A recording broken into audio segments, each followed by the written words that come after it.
The information bias, it represents a problem in modern times, mostly because we now live in this world where we have information everywhere due to technology and social media and YouTube and all this stuff. We have information everywhere, and we also have groups where we discuss with other people, so that's still a form of information.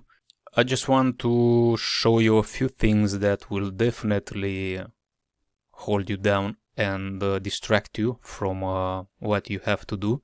I did all of those things, and I'd never found a good information or something, a secret or something to help me while I was doing those things. So one of them, it's having too many systems and elements. Having too many indicators on our screen is definitely not going to help. When I see those strategies with many indicators and lines everywhere and annotations, that's very bad. That's not going to work. Also, if you try to do 3 systems at once, if you're trying to trade 3 strategies in the same time, it's not going to work, because you'll have to take them one by one, and you'll have to learn the first one, do the backtesting, make the rules, make the A4 page, and you'll need to have your assets where you're going to trade that and make sure it's profitable.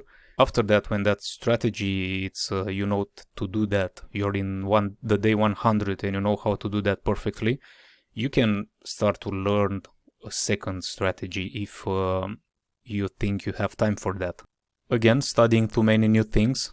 So if you're looking for better indicators, or you need to do that step by step, just make the standard strategy work, and then you might want to try just one new thing and insert it into that strategy. If you are profitable with the strategy and have free time, you need to decide what's going to be the next thing that you are going to do if you want to do that. But don't just do them all at once, because it's never going to work. It never worked for other people.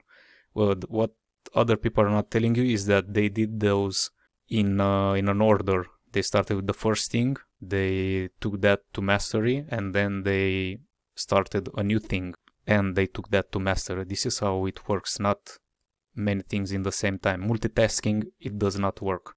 Spending time online and on chat groups. This is the worst one, because you will find all the scammers and charlatans. They will sit around in chat groups and they're trying to sell you things, to sell you systems and trading courses and advice. And all the people, they like to lie in there that they're profitable, and they just post screenshot with their trades after they happen, so they never posted before, or they never record their screen to show you that they actually do live trading and they're profitable. They might also use platforms that can be manipulated, so it seems that they're profitable, like MT4. MT4, it's a platform that can be manipulated with rented servers. So if someone sends you a recorded screen while he trades in MT4, you cannot believe that, because it can be manipulated. I'm not saying he's not profitable, but it can be faked. So the only thing, it's TradingView. So if you record yourself live on TradingView, that cannot be manipulated. So the best thing is to stay away from chat groups, because once you enter there, you'll just scroll, and you get distracted, you get pissed, maybe you'll get angry at something, and that's going to affect you. It's going to affect your focus, and you're not going to do a good job in that day. Spending too much time on charts. So I was telling you that it's better to spend 10-30 minutes, maybe 1 hour on the chart every day, but not 5 hours in one day. It's way better to do it in small portions every day than to do it in one big portion every few days, because our brain just cannot concentrate that much. We don't have that attention span.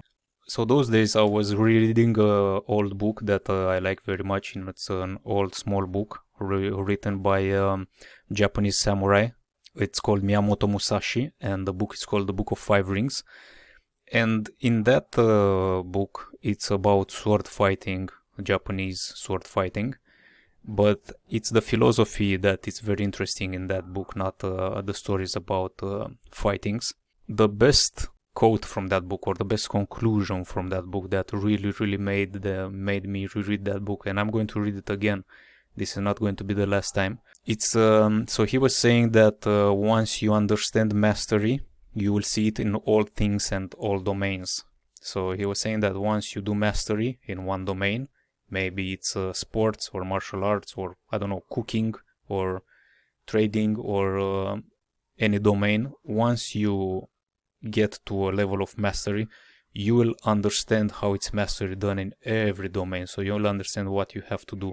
So the best thing is to go to action, to take the first step. And after 10, 20, 30 steps, you will start to see and to feel that you're on the path of mastery, and you're going to start to have some aha moments when you're going to understand what you will have to do next.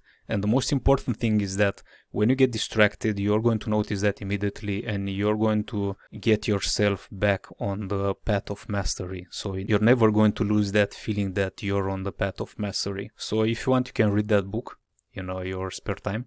Until then, just stick to the information that you have and get to action, take the first step, and see you in the next video.